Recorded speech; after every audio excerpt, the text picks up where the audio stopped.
नमस्कार. दिवाळीला सगळ्यांनाच आवडते ती चकली आणि चिवडा. तर प्रत्येक फराळ बनवताना वेगवेगळी कसरत लागते. तो प्रत्येक फराळ चांगला आणि सुटसुटीत, कमी वेळेमध्ये, कमी साहित्यामध्ये तेवढंच परफेक्ट तयार व्हावा असं प्रत्येकालाच वाटतं. तर आज आपण एकदम स्टेप बाय स्टेप मस्त अशी कुरकुरीत चकली बघणार आहोत. भाजणीपासून ते चकली तळेपर्यंत आपल्याला आज आपण हा व्हिडिओ पाहणार आहोत. व्हिडिओ थोडासा मोठा होतोय पण एकदम सविस्तरमध्ये आहे. हा व्हिडिओ पाहिला तर आणखीन व्हिडिओ पाहण्याची काहीच गरज नाही. अगदी परफेक्ट तुमची चकली तयार होणार. अगदी मी स्टेप बाय स्टेप हा व्हिडिओ बनवलाय. अजिबात बिघडणारही नाही आणि कुरकुरीत होईल. अगदी महिनाभर पण अगदी हात लावता क्षणी ही चकली तुटते आणि तेवढीच खुसखुशीत आणि कुरकुरीत तयार होते. मस्त अशी ही आपली चकली पटकन बनवायला सुरुवात करूया. प्रत्येक टिप्स आणि स्टेप्स मी सांगितले आहेत. सुरुवात करूया. 2 किलो प्रमाणात मी चकलीचं पीठ बनवणार आहे. त्यासाठी मी वजन काटा पण घेतला आहे. ग्रॅममध्ये पण तुम्हाला प्रमाण सांगते आणि वाटीने पण मी प्रमाण सांगते. तर 1 किलो आपल्याला तांदूळ घ्यायचा आहे आणि बाकीचं सर्व साहित्य 1 किलो घ्यायचं आहे. इथे मी चांगला तांदूळ घेतला आहे. चकली बनवण्यासाठी शक्यतो रेशनचा तांदूळ वापरू नका. पर्याय नसेल तर वापरू शकता.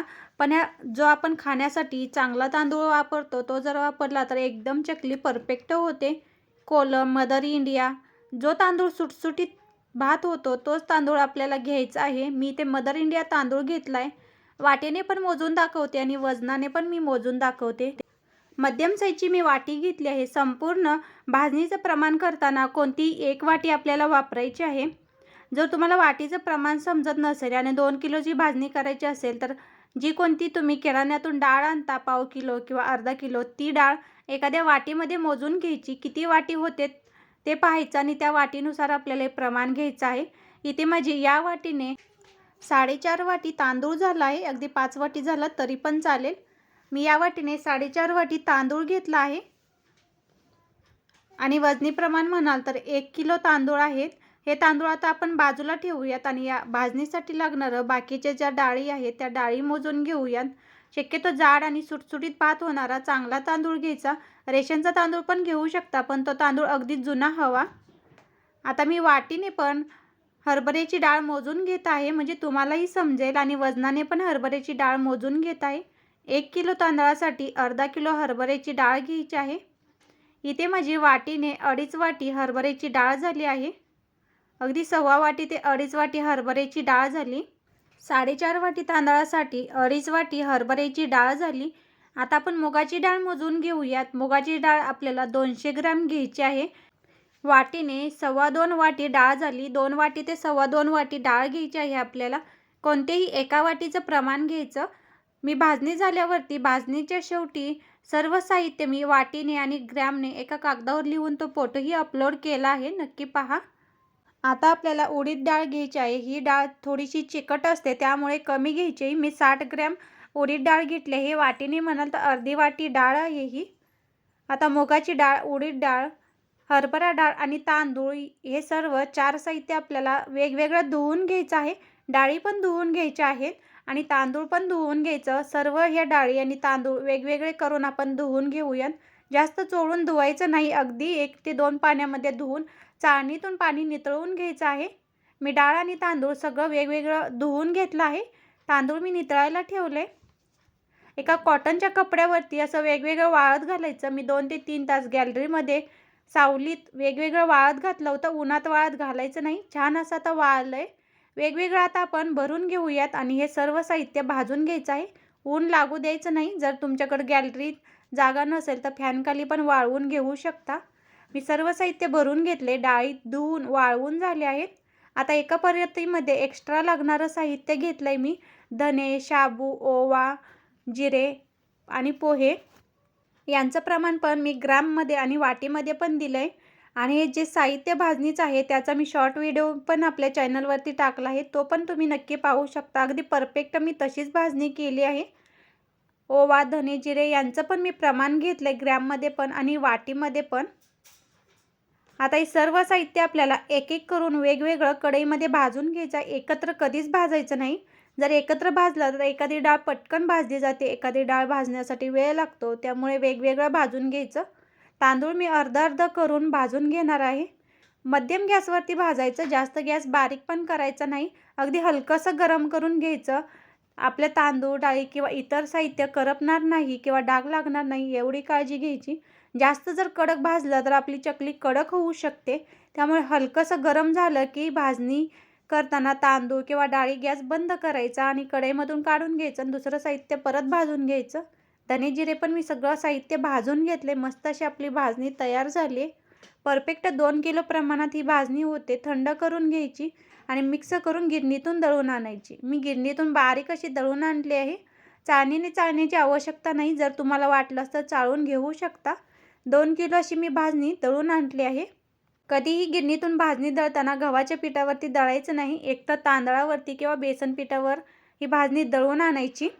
आता आपण 1 किलोची चकली करणार आहोत. त्यासाठी मी परत 1 किलोचं वजनी प्रमाण घेतलं आहे आणि वाटीने म्हणाल तर पूर्ण वाटी भरून घेतली तर 8 वाटी पीठ होतं. 1 किलोचं प्रमाणाने जर चकली करणार असाल तर त्याच वाटीने 8 वाटी पीठ घ्यायचं आहे, ज्या वाटीने तुम्ही प्रमाण घेतलं होतं. भाजणीचं पीठ आपल्याला चकली करताना घेण्यासाठी तांदूळ जेवढं वाटी भरलं होतं 1 किलो, तर त्याच्या डबल आपल्याला पीठ घ्यायचं. यासाठी आता तेल पण आपल्याला मोजून घ्यायचं आहे. एका वाटीसाठी पोह्याच्या चमच्याने 2 चमचे तेल घ्यायचं. यापेक्षा जास्त तेल घेऊ नका. इथे मी 8 वाटी पीठ घेतलं आहे, तर त्यासाठी 16 चमचे मी खायचं जे रेग्युलर तेल असतं ते घ्यायचं. शेंगदाणा तेल घेऊ नका.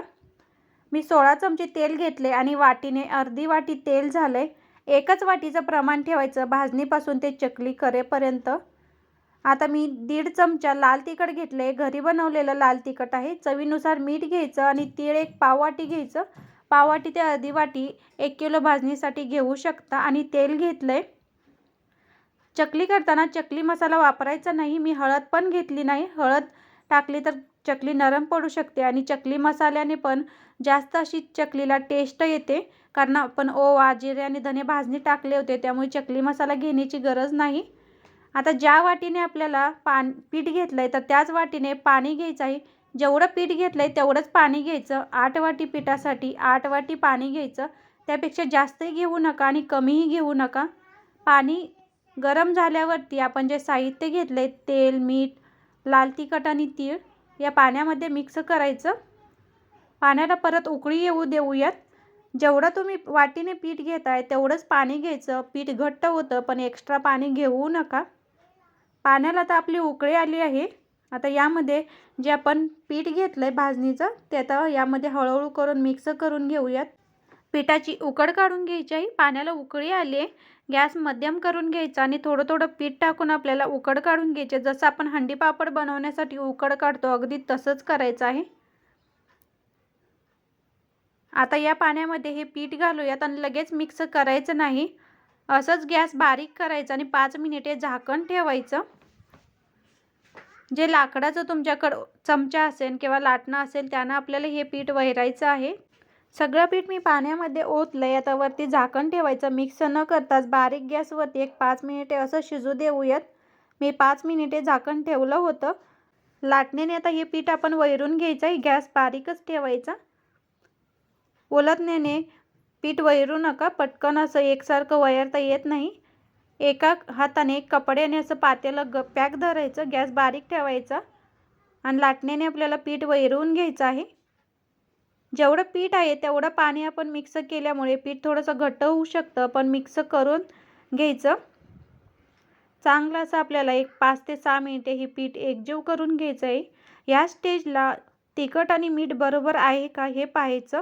कारण भरपूर प्रमाणात बनवणार असतो त्यामुळे आपल्यालाही एकदम अंदाज लागत नाही. जर कमी वाटलं तर परत वाटीत अगदी पाव वाटी पाणी घ्यायचं आणि त्यात लाल तिखट आणि जेवढं मीठ कमी आहे तेवढं मिक्स करायचं. वैरताना हे वरून घातलेलं लाल तिखट आणि मीठ एकजीव होतं, त्यामुळे ह्या स्टेजला जेवढं कमी वाटतंय तेवढं मिक्स करायचं. परत आता एका हाताने पातेलं धरायचं आणि एका हाताने चांगलं असं आपल्याला पीठ वैरून घ्यायचं आहे. 4 ते 5 मिनिटे वैरून घ्यायचं. जर गॅसवरती जमत नसेल तर पातेलं खाली घेऊन पण तुम्ही असं वैरू शकता. जेवढी तुम्ही उकड चांगली काढाल तेवढी आपली चकली तुटणार नाही आणि चांगली तयार होईल. मी मस्त अशी 5 ते 6 मिनिटे चांगलं पीठ मळून घेतलं आहे. पीठ आपलं चिकट असतं आणि घट्ट असतं त्यामुळे पटपट वैरता येत नाही. लाटण्याला लागलेलं पीठ काढून घेऊयात. आता परत वरती एक कॉटनचा कपडा घट्ट पाण्याने पिळायचा आणि वरती असं झाकून ठेवायचा. 5 मिनिटासाठी गॅस चालूच करायचा आणि 5 मिनिटे असंच वाफ काढून घेऊयात. आपण पीठ वैरत असतो त्यामुळे पीठ थंड होतं, त्यासाठी झाकण ठेवल्यावर नंतर एक गॅस चालू करायचा आणि 5 मिनिटे गरम होऊ द्यायचं पीठ. असंच पीठ आपल्याला 1 तास ते 1.5 तास ठेवून द्यायचं. या पिठाची चकली आपल्याला पीठ थंड झाल्यावरती बनवायची आहे. पीठ गरम असताना चकली बनवायची नाही, तेलकट होऊ शकते. आता मी 1 तास ते सव्वा तास झाला आहे. आता मस्त असं आपलं पीठ अगदी हलकंसं कोमट आहे. जास्त पण गरम पीठ असताना चकली करायची नाही.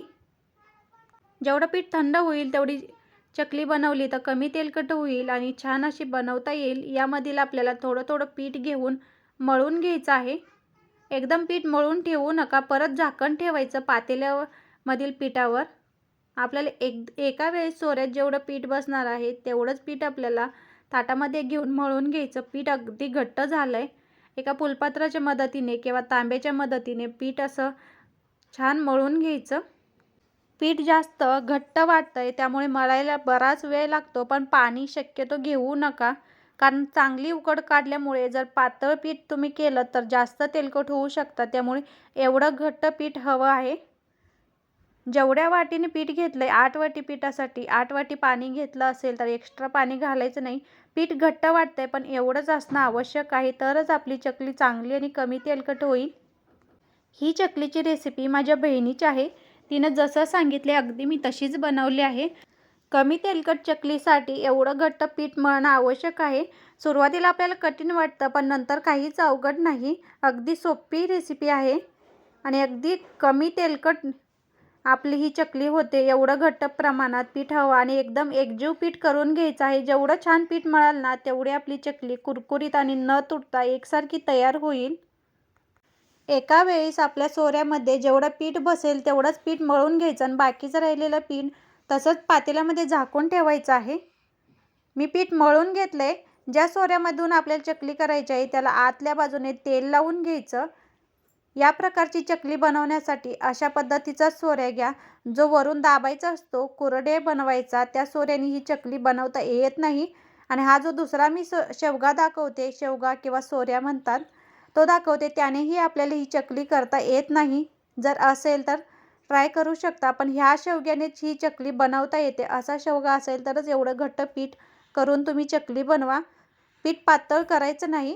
अशा शेवग्याने किंवा सोऱ्याने तुम्ही जे म्हणाल ते, त्यानेच आपल्याला चकली बनवता येते. आपलं घट्ट पीठ झालं आहे त्यामुळे सुरुवातीला 1 ते 2 चकली करताना तुम्हाला थोडंसं अवघड जाईल, पण एकदा सवय लागली की पटपट आपल्या चकल्या वळता येतील.